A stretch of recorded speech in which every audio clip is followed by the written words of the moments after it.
امروز که ما و شما را صلاح الدین ولیزاد بر رقص و بازی در آوردن. صدایتان خسته نباشد، زنده باشند.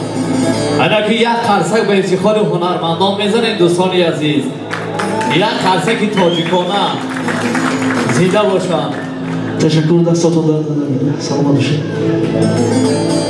یار دوستان، نزدیکان، پیوندان، نگفته نماند که امروز این لحظه های زیبای وصال زندگی هر که ما و شما با دعوت قبلگاه، با دعوت دو شخصیت بزرگ، ستوم خاندان، پدر و مادر نازنین، پدر و مادر ارزنده در اینجا حضور داریم. چون میگن دوستان عزیز، مادر فرشته بود، فقط بال و پر نداشت.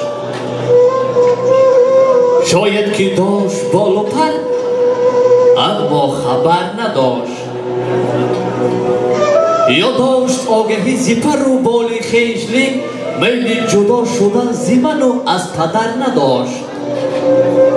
مادر فرشته بود، حقیقتا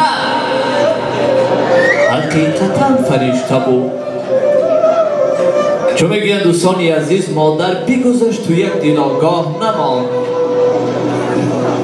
مادر بگذاشت تو یک دیدارگاه نماند. یک دیده انتظار در راه نماند. وقتی که خزین نداری درگاه نماند، در خرمن بخت ما به جز کاه نماند. که دوستان عزیز میگن که تا در حق ما دعای مادر نشود در زندگی، تا در حق ما دعای مادر نشود در زندگی، راه ما منور نشود. یک عمر اگر خدمت او را بکنیم، بر زحمت یک شبش برابر نشود.